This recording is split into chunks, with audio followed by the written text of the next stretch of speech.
Grief is hard, but getting good grief support doesn't have to be. That's why I love text-based grief support from Grief Coach. For less than the price of an hour's therapy, Grief Coach sends you thoughtful tips and resources about life after loss all year long. Texts are curated by grief experts and authors and can be customized based on relationship, cause of death, and more. You also receive personalized texts for grief anniversaries and special days, and extra support around the holiday season. And if you have friends or family members who want to help you grieve but aren't sure how, you can add them to your subscription and Grief Coach will text them grief support tips and reminders of your important dates, because no one should ever have to grieve alone. Sign up for Grief Coach's text-based grief support today at grief.coach/ShelbyForsythia. You can find a link in the show notes. Hello and welcome to Grief Book Roundup, a podcast where I introduce you to a grief book I love in 10 minutes or less. I'm Shelby Forsythia, an intuitive grief guide and author who helps grieving people come back to life after devastating loss. My mom's death in 2013 made me a student of grief, and I'm perpetually reading books related to loss, transformation, and finding your way after everything falls apart. Here, I'll share them with you. On Grief Book Roundup, I'll introduce you to grief books new and old, highlight marginalized authors and underrepresented grief stories, and remind you in whatever loss you're facing, you are not alone. Let's get to today's book. Hi there, grief growers, and thanks so much for joining me again on Grief Book Roundup. This week, I am bringing you a book called My Inner Sky by Mari Andrew. I have been a big fan of Mari Andrew's illustrations on Instagram for years, and had the joy of meeting her during a book signing in Chicago a few years back.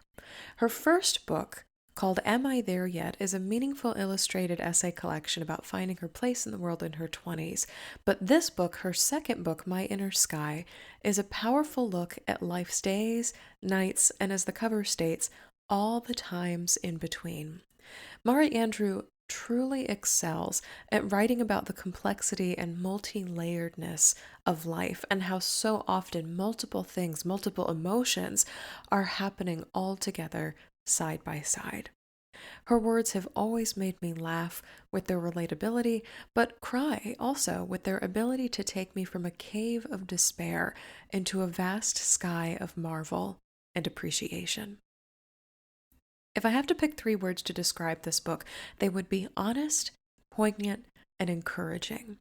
Honest because this book tells it like it is. There are moments in this book where Mari Andrew describes grief happening alongside relief, happening alongside celebration, happening alongside tragedy, happening alongside great milestones and wonders in the world. And it's all true, all at the same time. And in a society, especially if you live in the United States like I do, that kind of asks you to pick one emotion and stick to it, it's a very refreshing, honest take at what's happening inside of us, but also all around us simultaneously in the world. The next word is poignant, and poignant because the way that Mari Andrew so specifically describes the intimacies of her life and life as a human in the world, the beauty of looking at stars, the warm comfort that comes from a cup of tea, you can feel the experiences that she describes, and they may take you to experiences or memories of your own as you read. And encouraging, not in a motivational speaker kind of way, but more in this sense of there is more for you beyond what you're experiencing as one human on the earth right now. Encouraging in a perspective widening way that moves you to appreciation, not necessarily gratitude or positivity, but acknowledgement of the bigger picture. And that kind of encouragement, that kind of heart-centered yesness can drive you to a place of really recognizing all of the everything that's happening now in the world and in your own heart and your life. In terms of losses included in the book, Andrew draws upon the loss of her father, a handful of relation breakups, and her unexpected diagnosis of Guillain-Barré syndrome to make personal and universal commentary on living a full life inclusive of loss.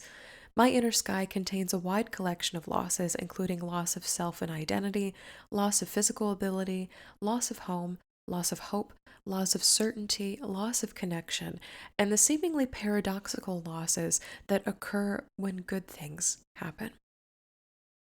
I'd love to share some of my favorite quotes from the book. The first one is this: I think humans might be so uncomfortable with transition periods because we don't give ourselves the right to be lonely and uncomfortable. Think Positive gives us only one option out of a vast and fluid range of perspectives for experiencing whatever we're going through. It implies that anything less than the nebulous, quote, positive is undesirable and that it should be fought against. If we're not happy, we must not be making the correct emotional choice. This next quote is also a beautiful illustration that you can find on page 70. Andrew writes, I am washing my face before bed while the world appears to be crumbling. Wildfires, a shooting, an epidemic. It feels ridiculous to wash my face. It feels ridiculous not to. It has never been this way, and it has always been this way.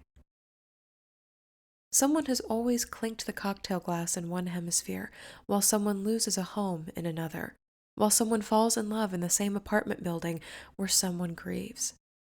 The fact that suffering, beauty, and mundanity coincide is unbearable and remarkable. How is a person supposed to do ordinary things like face wash or big things like fall in love when a quick phone scroll is both advertising designer socks and informing me of wildfires? I despair with an exhale. Then I refuse to despair with an inhale. I scroll some more. A new baby. A flower. Firefighters. A threatened world holds so much. Quote, I must choose between despair and energy. I choose the latter. End quote. Keats. What does it look like to say in the midst of despair, I choose energy? For starters, I choose to finish washing my face. Then I choose to look, not away from, but toward. I choose to trust, first in goodness, then in people I know, then in people I'll never know, always in myself. I choose to enjoy. I choose a new record. I choose to change my habits. I choose to send a supportive text.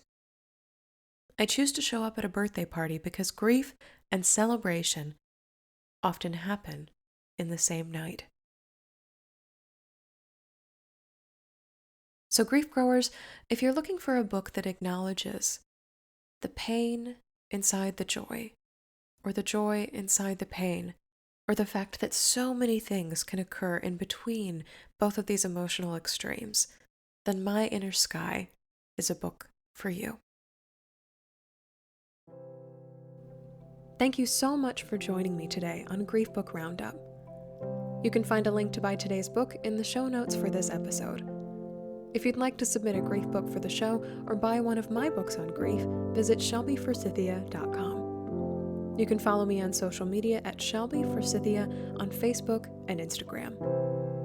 If this podcast helped you find your next great grief read, be sure to subscribe and leave a review on Apple Podcasts or wherever you listen. And if someone in your life has experienced a loss, be sure to share this show with them, especially if they love to read.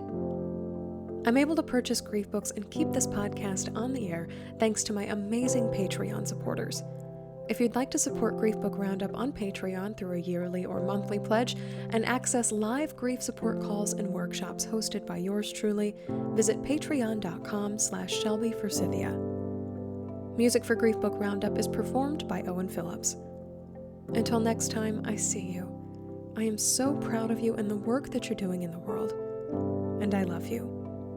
Because even through grief, we are growing.